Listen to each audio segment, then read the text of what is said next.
Hello and welcome again. Today we are looking to calculate the enthalpy change for this reaction here in black, hydrogen gas plus carbon in the solid form like graphite or charcoal, and oxygen to form ethanol.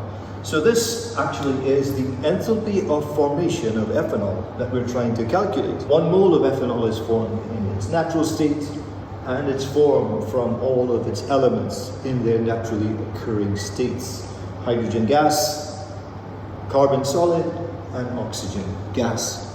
So we've got these three equations to work with, and we are going to rearrange, multiply, divide, do what we need to do to arrive at the answer.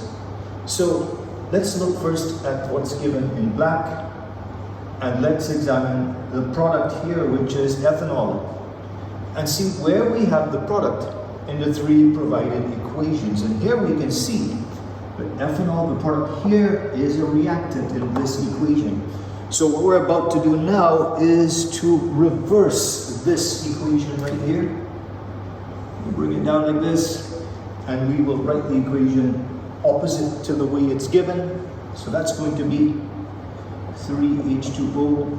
So we have reversed this equation here in orange, and you notice the sign gets reversed. That's really important.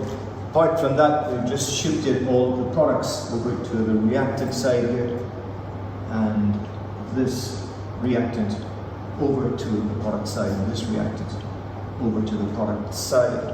So now we have got the product of the reaction that we're trying to solve for in line with this product here, which is important. Next, we have to look at the reactants that we need in this given equation here.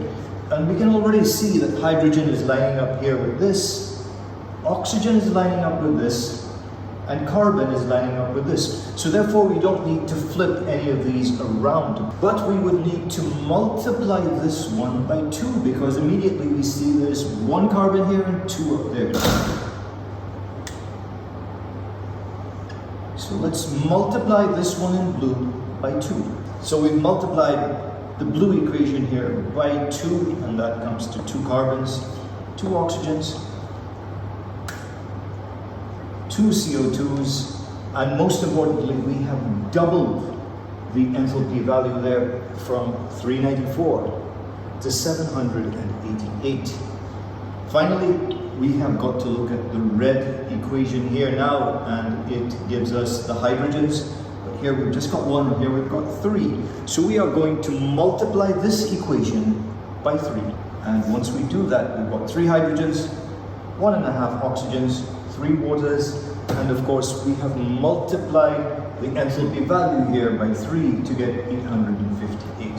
Now, what we do is we cancel, we divide, we do whatever we need to do so that what's left standing after the process is equivalent to the equation that we're trying to solve for. Remember, originally we shifted around this equation so that we could get ethanol over on this side. So we've got ethanol where we need it to be, we've got carbon where we need it to be, and we've got hydrogen where we need it to be with the amounts that we need.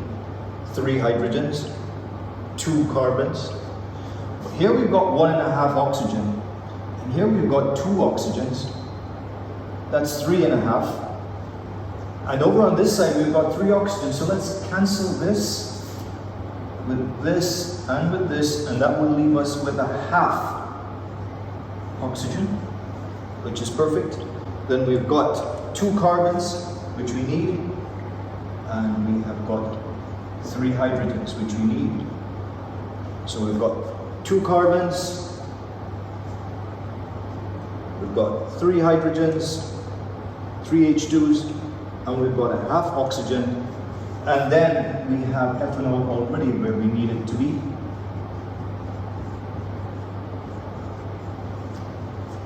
But don't forget, we have 3 H2Os on this side, which cancels with these 3 here. So what's left also is 2 carbon dioxides on this side, which can cancel with the 2 on this side. And then what's left standing is just 2 carbons, 3 hydrogens, half oxygen due to cancellation and ethanol. And then we just take the sum of this value plus this value plus this value.